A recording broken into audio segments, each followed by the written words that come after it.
All right, everybody, get ready. We're whisking you away to Russia today. Yeah, to Russia, to one of the most beautiful cities in the world. Ooh, we're diving into St. Petersburg. I'm excited. Yeah, and to guide us on this little adventure, we have mentioned source name with us, virtually speaking, of course. Virtually, haha. Always virtually, you know how we do. Of course. So St. Petersburg, it's always had this like mystical air, Yeah. like a city of czars and ballerinas and those famous onion domes. It's like stepping into a fairy tale sometimes, walking along those canals, those bridges, Hello. and the history. Wow.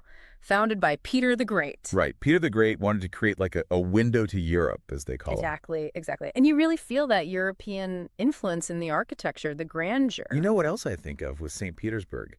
Museums. That's okay. Especially the Hermitage. That's like museum mecca. Oh, the Hermitage is in a league of its own. It's massive. I mean, we're talking one of the largest art museums in the world. It's seriously huge. Our source said it would take, get this, 6 years to see everything if you spent just a minute at each piece. 6 years. It's mind-boggling, and the collection, so diverse, masterpieces from all over the world, different eras. You've got ancient Egyptian artifacts next to Renaissance paintings, next to, well, you get the idea. It's overwhelming in the best way possible. Makes you realize how small you are. Definitely. But even if you only have a short time, you can't miss the highlights, like Da Vinci's Benoit Madonna. That's a must-see for sure. Totally. Now on to something a bit more, well, colorful. I'm talking about the Church of the Savior on Spilled Blood. Oh, now those are some onion domes. They're iconic. And the mosaics, so intricate. This church really is a sight to behold. And it's more than just a pretty facade. It's got history, like heavy history, right? Absolutely. It was built on the very spot where Tsar Alexander II was assassinated. So it's a church, but it's also a memorial, a reminder of Russia's tumultuous past. So much to unpack there.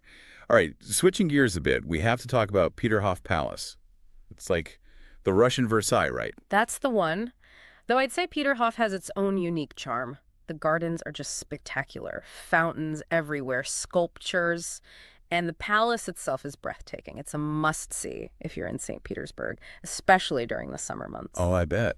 Just strolling through those gardens, feeling the mist from the fountains.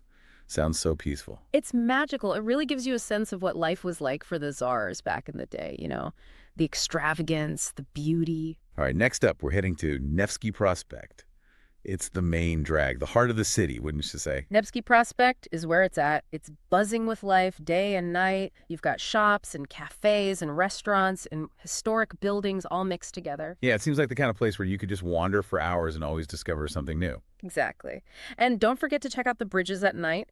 They raise them over the Neva River. Absolutely magical. Okay, last stop on our St. Petersburg tour. Let's talk about the Mariinsky Theatre. Now, I know you're a big opera buff. Don't even get me started. The Mariinsky is legendary, world-renowned for both its ballet and opera performances. It's got to be something else to experience a performance in a place so steeped in history, right? It's electric. The history, the grandeur of the theater, and then the talent on stage. It's truly an unforgettable experience. But I'm getting goosebumps just thinking about it. So there you have it, folks. 5 iconic locations, each offering a unique glimpse into the heart and soul of St. Petersburg. And that's just scratching the surface. This city has so much to offer. It really does. So if any of you out there have been lucky enough to visit St. Petersburg, we want to hear from you. What were your favorite spots? What surprised you? Did you discover any hidden gems that we missed? Yeah. And for those who haven't been yet, what are you waiting for? This deep dive was just a taste, a little appetizer. St. Petersburg is a feast for the senses, and trust me, it's calling your name. So until next time, happy travels, everyone.